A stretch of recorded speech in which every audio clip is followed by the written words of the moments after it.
Hey everybody, it's Maryanne and we're going to use up our scraps.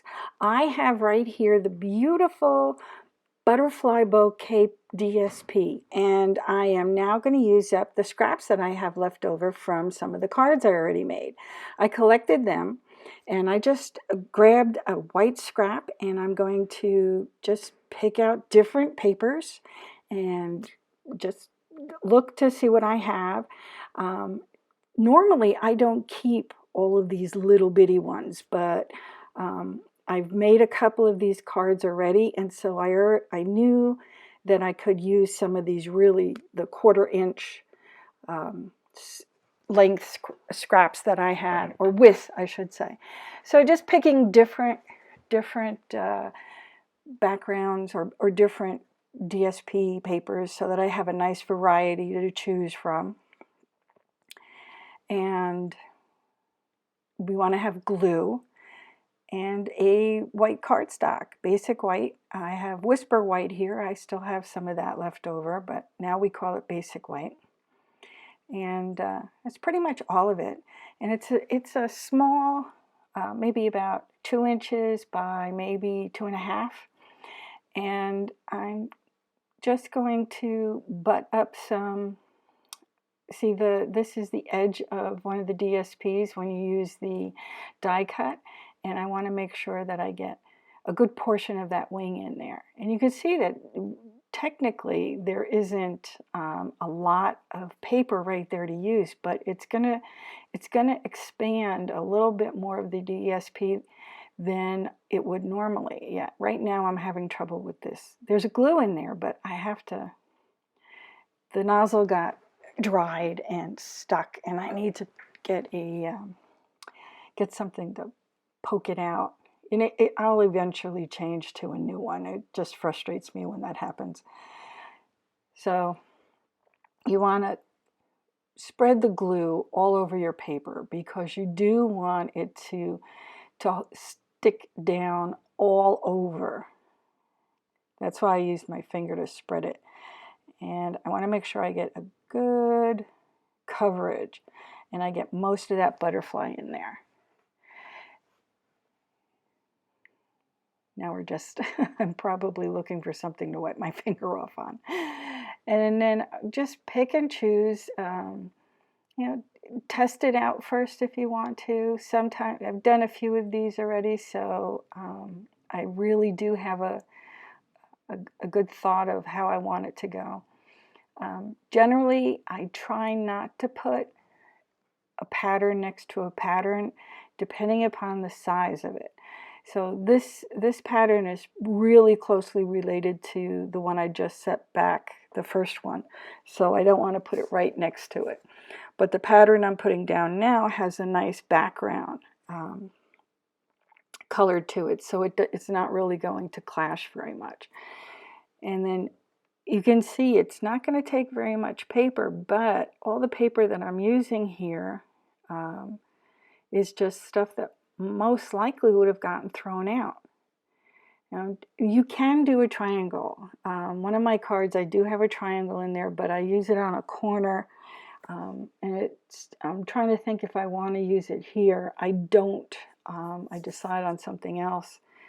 And one of the pages, I cut it down so that I can fit it into that little spot there. Now, you can see here, it does overlap a little bit, or it gets wider in one spot. It's okay. You just stick it in there, and then it gets narrower as it goes closer to the other side, and it just really fits well in there. Sometimes you just have to try it out and see how it goes. You can cut the pieces. I see that one. That was just a little too wide, and it had like a ridging on it, so I clipped it.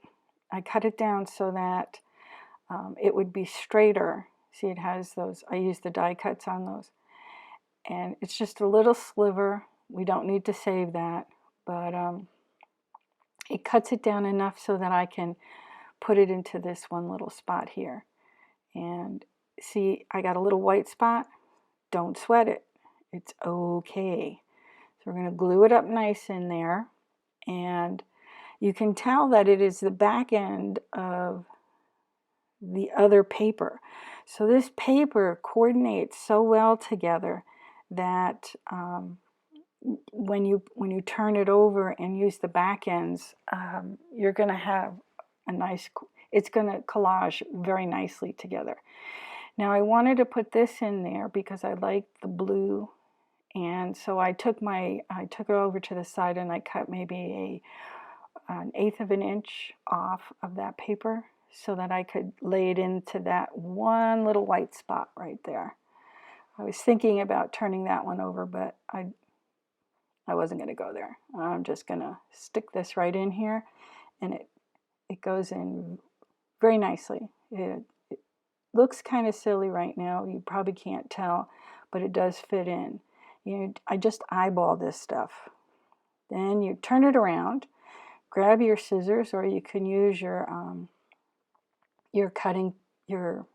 paper cutter, your paper trimmer, and I just trim it off with my scissors and just even off the sides. And if you start off with a straight piece of cardstock, and you're not going to have too much of a problem. If you want to use a bigger piece of cardstock and just cut that apart, fine. You want to collage on top of it and then cut that into pieces that you can use for cards, that's great. And there it is.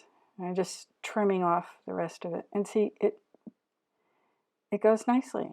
It really works. So now I'm going to pick and choose the little extras that I'm not going to work with. Make sure I close up my glue so that I don't have to deal with the dried glue in the nozzle.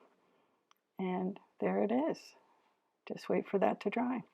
I'm going to show you what I did with this label. This is Storybook Label. It's one of my favorite labels. And I'm just cutting out a piece. I'm punching a piece of white cardstock. Now this cardstock is maybe an inch, maybe even a little smaller than an inch. And what you want to do is make sure that it's right in the middle so that the edge hits both corners.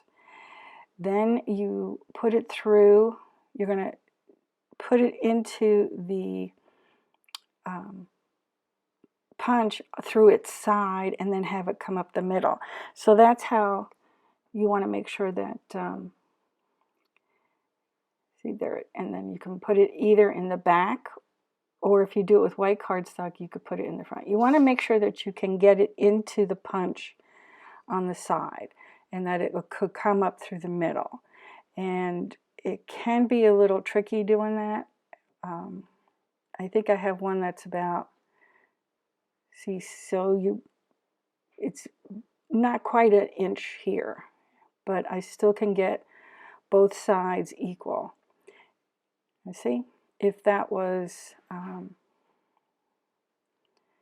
white cardstock, you could put a sentiment on that, and then the background would be perfect. And it just gives you a different, another use for your punches. Okay, I think that pretty much says it all, right? Get rid of that. I'm going to do it one more time because I think that's something that really, I'm going to take a piece. That's the hardest part, is making sure that you get the DSP narrow enough to go in. So I am just going to see how wide this is if I straighten this out. So it's not quite an inch, just about, almost. And we're just going to straighten that out. And you can make it as long as you want it to be. If this was, you could use this across the whole card. So you slide it in, right? Get it to the edge. Make sure it's in the middle. Both ends are clipped correctly. I'm going to make it as long as I can. That's why I pulled it back in. You want to make sure that those are equal.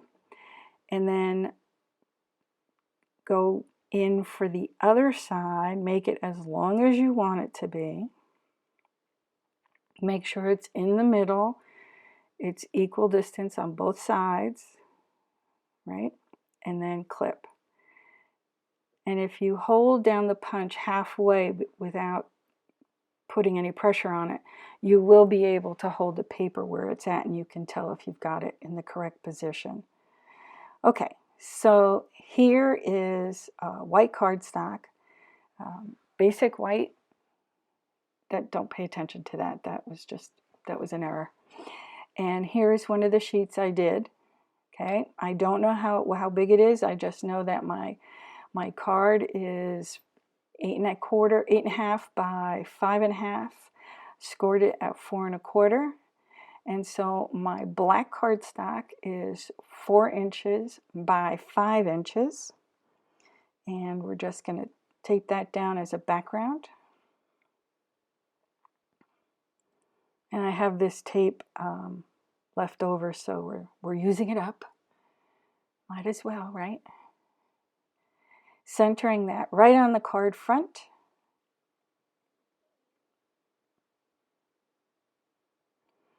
And then we're going to glue this guy down. What am I using? Dimensionals.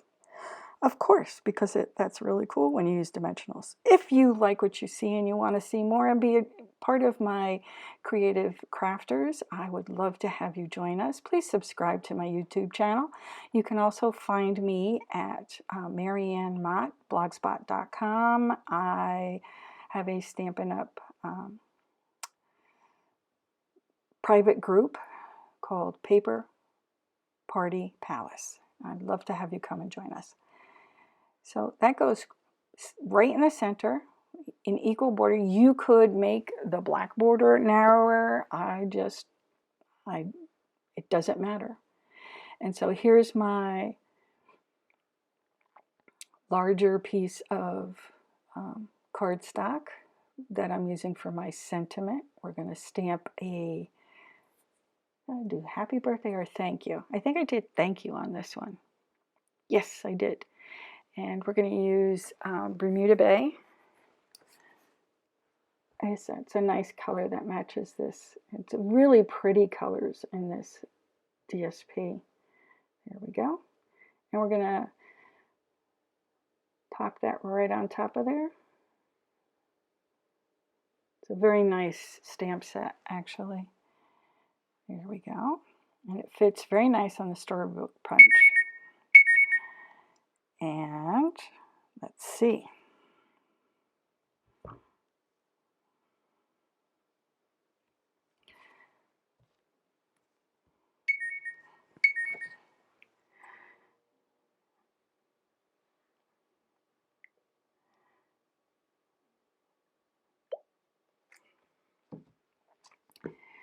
Of course, I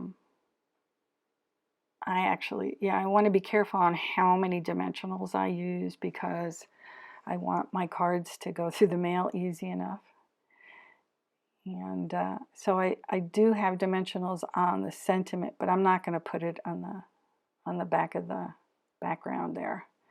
Just going to lay that right on top of the background. Now, I also pre-cut and die cut, stamped and die cut a butterfly, and I have a few of them floating around. So I'm taking one of them and I'm going to pop that on there. And you can see I just attached the die cut part to the center of the butterfly so that it looks three-dimensional. And I'm just putting that straight down on there. And there it is. I hope you enjoyed this. If you'd like, please give me a thumbs up if you enjoyed this and a comment below. Let me know where you're watching from. I'd love to hear from you. And I do read my comments. And I'll see you next time. Bye.